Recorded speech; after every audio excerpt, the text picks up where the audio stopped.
Hey, everybody. Welcome back to the Bible Difficulties and Answers podcast. I'm your host, Lance Smith, your friendly neighborhood Bible geek, here to wrestle with Scripture's toughest puzzles with a grin and a few groan-worthy dad jokes. Episode 125 is ready to roll, and today we're diving into a juicy question from Exodus 7, 20-22.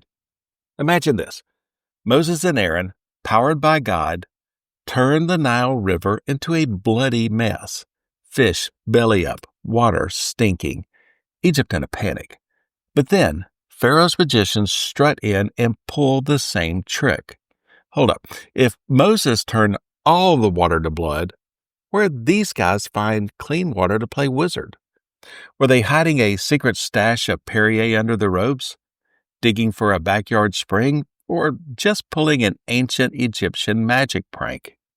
Buckle up, folks, because we're about to unravel this biblical brainbender with humor, analogies, and some sharp insights from the experts. Let's dive in like we're searching for treasure in the Nile. Let's set the stage with the text, straight from the New Living Translation. Exodus 7, 20-22. So Moses and Aaron did just as the Lord commanded them. As Pharaoh and all of his officials watched, Aaron raised his staff and struck the water of the Nile. Suddenly, the whole river turned to blood. The fish in the river died, and the water became so foul that the Egyptians couldn't drink it. There was blood everywhere, throughout the land of Egypt. But again, the magicians of Egypt used their magic, and they too turned water into blood. So Pharaoh's heart remained hard. He refused to listen to Moses and Aaron, just as the Lord had predicted. Epic, right? It's like a biblical blockbuster. But here's the plot twist.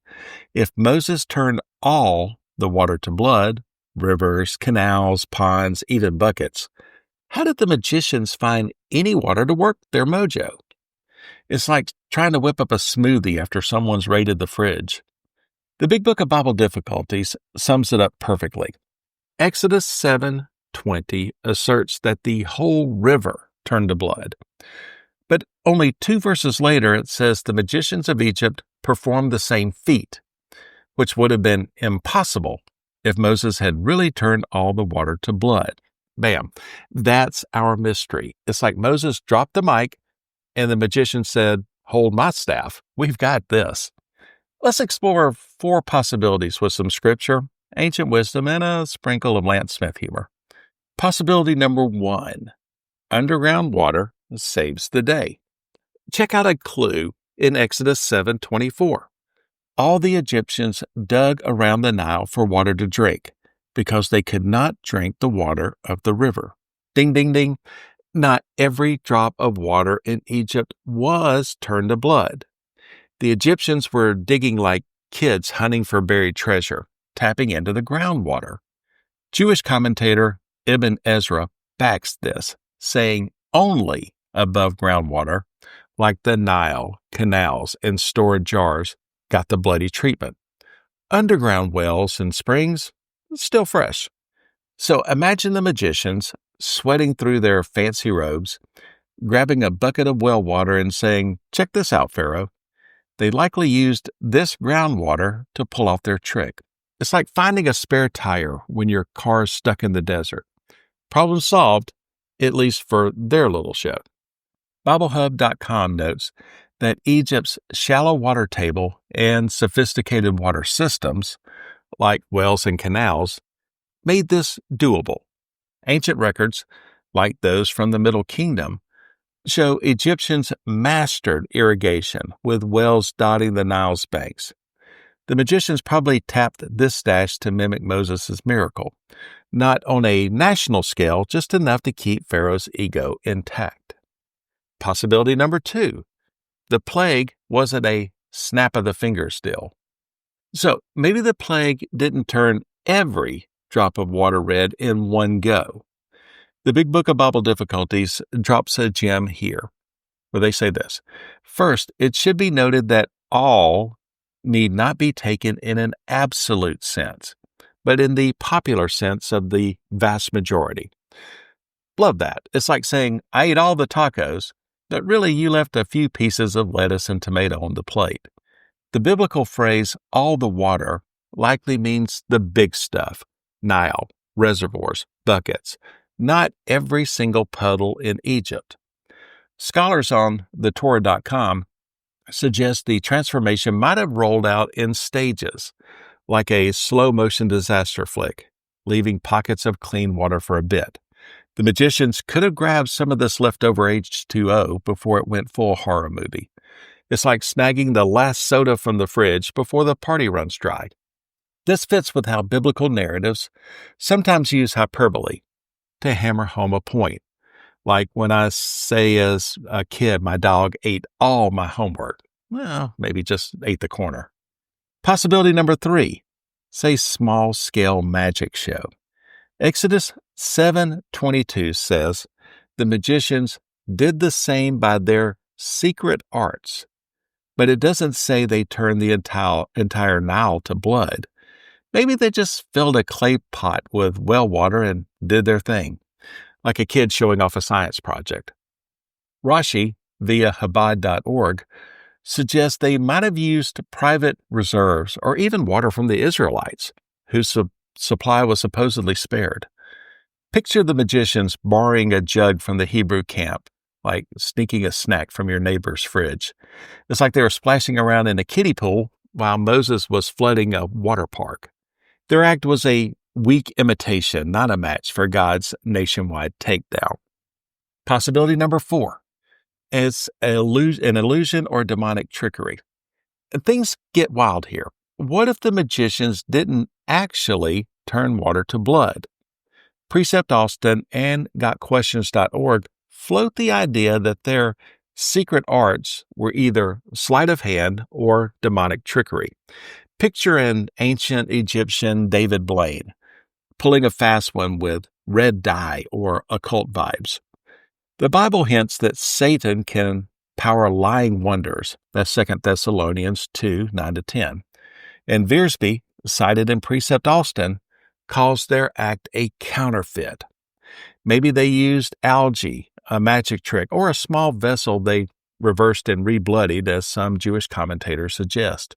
Either way, it was all flash, no substance, like a knockoff Rolex that stops ticking after a week. And now, this question still bothers me to this day. Why didn't the magicians just try to fix the plague? Turning more water to blood is like adding hot sauce to a grease fire. Dumb move, guys. The scholar Kasuda, quoted in Precept Austin, nails it. What did the wise men of Egypt achieve by their efforts? They added plague upon plague. Talk about missing the mark. It's like putting ketchup on a prime rib. GotQuestions.org points out their goal was to match Moses, not help Egypt. Mattoon notes in Precept Austin that they couldn't turn blood back to water, which would have impressed Pharaoh and eased Egypt's suffering. Instead, they made things worse, like a chef who burns the souffle and the kitchen. This shows their limits. Whether demonic or tricky, their power couldn't undo God's judgment. Pharaoh, stubborn as a mule, bought their act, thinking his team was still in the game. The Nile was practically a god to the Egyptians, tied to their survival and worship of deities like Hapi.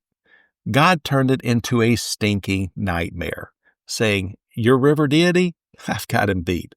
BibleHub.com and thetorah.com emphasize that this was about God's supremacy over Egypt's idols, a divine smackdown that hit their economy and religion where it hurt.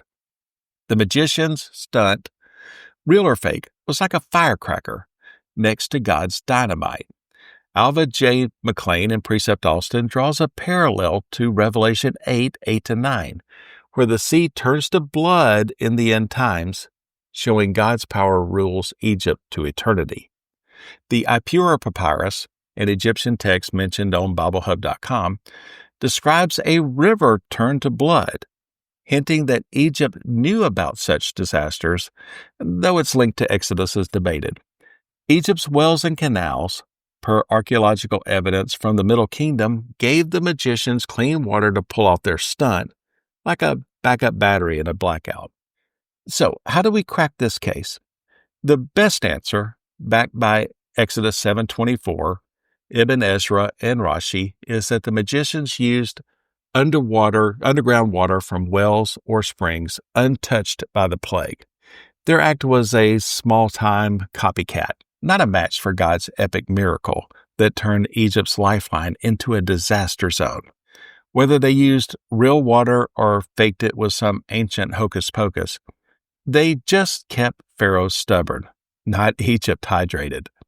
The story is a showdown between God's power and human pride. And spoiler alert, God wins. The magician's trick was like a cheap knockoff purse. Looks okay, falls apart fast.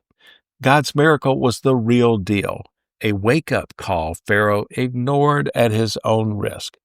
For us, it's a gut check. When God moves in our lives, maybe through a challenge or a blessing, do we recognize His power, or do we double down on our own plans, like Pharaoh chasing fake miracles? Think about it. How often do we ignore God's clear signs, chasing distractions like wealth, status, or our own clever ideas? The magician's failure reminds us that human tricks can't match divine truth. Let's skip the knockoffs and trust the one who commands the waters, from the Nile to our daily lives. Thanks for joining me on this wild Nile ride. Drop your questions at BibleDifficultiesAndAnswers@gmail.com or comment on our Facebook page. I read them all. If you're digging the show, give us a 5-star high five on Apple Podcasts, Spotify, Podbean, or YouTube. It's like leaving breadcrumbs for others to find us. All episodes are at BibleDifficultiesAndAnswers.podbean.com. Next Friday, we're tackling Exodus 9:19-21. If all the cattle died, how did some survive? It's going to be a moving episode. Okay, sorry, that was a really bad dad joke. I'm Lance Smith, wishing you good luck, good health, and God bless. So long, everybody.